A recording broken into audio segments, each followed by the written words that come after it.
Shaheem Reed, we got E. Will, Nick 816, Ari. We got absolutely one of the greatest of all time, Bret Hart. How are you, my brother?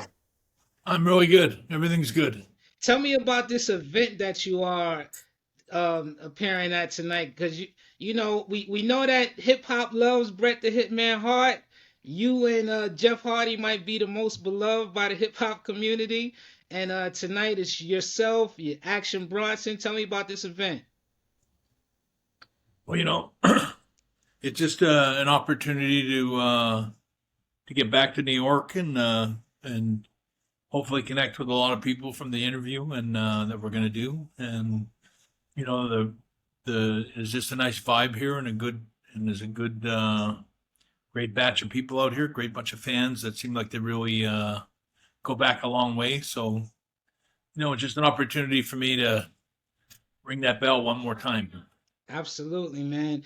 Bret Hart and SummerSlam are absolutely synonymous. You have some of the greatest matches in SummerSlam history.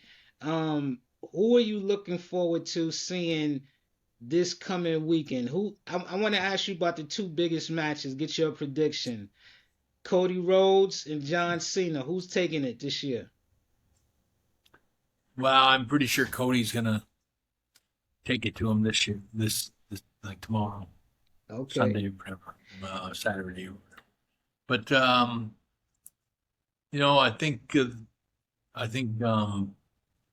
it'll be interesting to watch Punk wrestle Gunther. Yes. Yes. That Who one is, I know it's like one guy that's very professional, another guy that's kind of unprofessional. So who wins that one though? Who do you think is gonna win it? that's a good question, but I'm gonna go with Punk. I Okay. don't want to go with all the baby faces all the time, but Th- Punk. th- we have our guy Ari right here. He has his Bret Hart regalia on. If you could see, he got the pink and black attack Yeah, on. I like it. I He like it. he has he has predicted a double turn with Cody and John Cena. Ari, tell him about your prediction of the double turn. Uh, yeah, I'm just thinking, John Cena, he has a full year for his retirement tour. So we're about 6 months in, and I can't fathom John Cena not being able to hug kids and take pictures and sign autographs live. So what better than Cody to, turn heel and kind of force John Cena to be a babyface. I think the crowd would love it. Who knows? Who really knows? But I'm excited to see if that could I happen. just don't. I don't see Cody turning heel. Not No? yet. Okay. And I don't know if like I don't know if Cody could turn heel. Like I don't It's know. true. It's a whole different pair of boots to wear when you're a heel. Like it's a different thing. Yeah. And I say that with the now looking at John Cena, who I used to say for years that's the one guy that could never turn heel because he was just too much of a babyface and too much of a hero and too much of a guy that kids looked up to and was a natural babyface. And his style, like his wrestling style, like I can Yeah. remember when I turned heel years ago, back with Jim Neidhart, the Hart Foundation. I remember doing drop kicks on guys, and I remember guys going, "Baby faces don't do drop kicks. What are you doing?"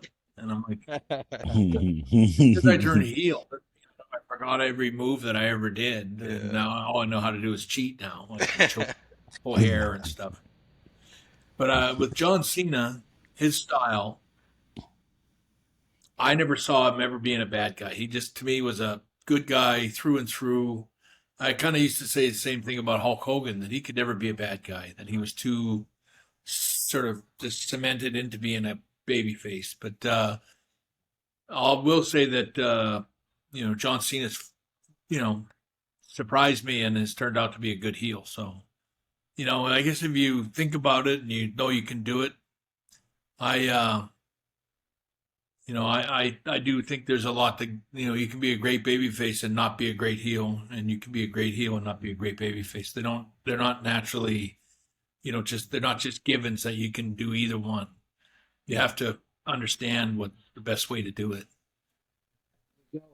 Nice. Brett is tonight. He's appearing at Summer Smash by presented by our good friends at Chase Freedom. So we want to shout out Chase Freedom and Summer Smash for helping us get Brett the Hitman Hart. Brett, you've been there from the beginning with Run DMC coming and performing in WWE. There's famous pictures of Salt and Pepper and Bret Hart with no shirt on, showing that aura. People love that, man. Why does and this year at SummerSlam we have Cardi B hosting and Jelly Roll wrestling? Why has music, especially hip hop music, always worked in such a harmonious marriage with WWE? Well, it's one of those things that's improved a lot since I left the company. Like back years ago. I mean, heck, I remember in WCW, I couldn't even get any ring music or entrance music or anything, and they would. I think if you listen back to go back to the old WCW days when I was wrestling for them, that I actually had such lousy entrance music that it was my way of saying like kiss my ass. Like, listen, this is what WCW has got for music. This is not my. This is not. I was never happy about it. I just always felt it was one of those things that was undermanned. Like they just didn't really put enough into it. But I've seen over the years now, the entrance music, they got so much better. Like now there's, I guess there's probably rap stars and singers and rock and roll guys that want their music to be played on the show. Right. Through the wrestlers and characters and stuff. But back in 90 when I was wrestling in the 80s and 90s, it was tough to get a good theme song or something that you could play going out to the ring. And they didn't have the budget, or they didn't have them, and sometimes you didn't have the interest from the music industry to want to have their songs used for wrestlers to walk out to the ring. Just didn't seem something like they wanted to do. But it's definitely proved itself. It's in a better state today.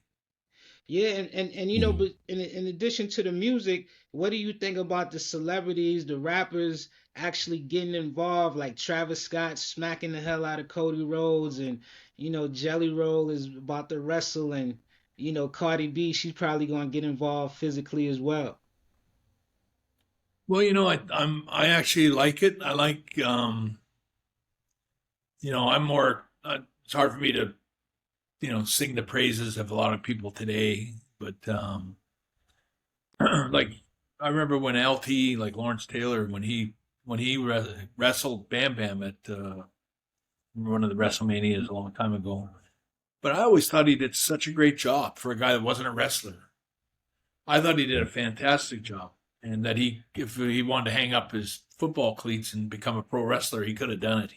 He was a natural for it. For a guy that never did it before, went out in the ring, wrestled Bam Bam Bigelow, who was a really good wrestler. I was really impressed with that. So I would say, if you got the guts and you think you can do it and you can do it well, like Joey Roll, I think go for it, live your dreams. I also thought that the refrigerator back in the big WrestleMania, the Battle Royal they had, was it WrestleMania 3? Oh, yes. Two. Yeah. That was, he did a fantastic job too. And he was another natural. I think if I'd been Vince McMahon, I think I would have pulled him aside and said, hey, you should become a wrestler. He could have easily been a wrestler. Yeah. Okay. You will. You got a question for the Hitman? How you doing, Brett? First things I'm first. good. My 11th birthday, my grandfather who introduced me to wrestling, man, he took me. I'm from Jersey originally, and he took me to the Meadowlands, and you came down the aisle and you handed me your sunglasses, and now I have more gray hair than you. So I want to say thank you for the core memory. You know, I remember when with the sunglasses when I first had them. It's kind of a funny story in a way because I remember the day before I wore the sunglasses out. I used to wear the regular sunglasses all the time. And then I remember we were doing interviews backstage, and we got these strict new orders from the top, from Vince McMahon, that we were not allowed to wear no more sunglasses. Vince wants eye contact with, and I remember going, I'm not doing it. I said, I don't have much of a gimmick. I said, the only gimmick I got is my sunglasses. This is when I was a heel. We didn't have ring jackets yet or anything. I said, the only gimmick I got is my sunglasses. And so I walk out at Mr. Cool with the glasses. And so I remember they said, well, you can't wear them on your interviews. I said, well, I'm not doing interviews then. And it was a big, everything stopped and they had to go get Vince. And then we came to this agreement that after all it was said and done, I was like, I'd have to take them on and take them off while doing my interviews. That was the compromise. But it was the very, very next day, like 24 hours later, they came up and they go with these pink shades. They go, now we want you to wear they forgot that they had been creating these glasses for me to wear to give away to kids. And it was just so funny to have all that fuss and that argument the day before and then to show up the next day and it's like, we have these sunglasses here for you. We want you to wear them all the time. The kids. And I'm like, well, you're finally getting it. All right. Finally got it. Yeah. But I'm glad do you still have those glasses? I wish I did. No, I got those, and at the same show, I got the all over pink shirt, the all over Bret Hart. It was a white shirt with pink and black writing all over it. They had the Razor Ramon shirt out like that too. But I was the man in my neighborhood for a good 3 weeks after that. So I appreciate you. Oh man, what is your favorite match that at SummerSlam that you weren't involved in?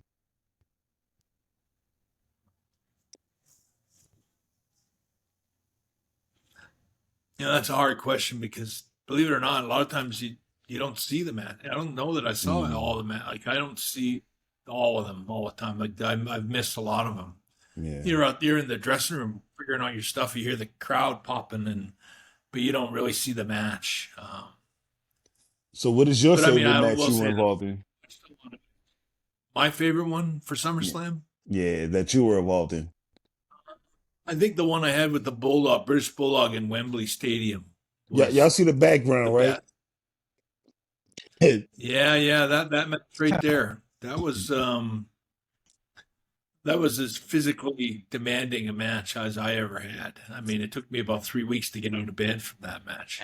Wow. But that match is a really great match. I put that up against any match I ever had. And maybe the Undertaker Meadowlands when I fought in SummerSlam 97.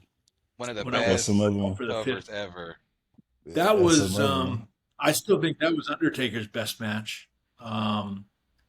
It was just to me, I love that match. It was one of my favorites of all time. And then of course the steel cage with my brother Owen, and that was another, to me, a beautiful match. Those three stand out as my favorite SummerSlams. Although, me and Jim the Anvil won the tag belts in Philadelphia and one of the SummerSlams, and then SummerSlam '88. I don't know if you ever remember that one. We fought the Demolition in Madison Square Garden. Yep. Just a tag team match. But I thought that was just a great match. Like if you ever want to watch a match they haven't watched in a long time, check out SummerSlam '88 with the Hart Foundation versus Demolition. It's a great match. Oh yeah. Just Bret the Hitman Hart and watch the Rap on Wrestling podcast. Brilliant. Thank you so much. All right. Thank you, guys. Thank you, Bret. Thank you. Man. Appreciate you. Yeah. Great SummerSlam. Yes, sir.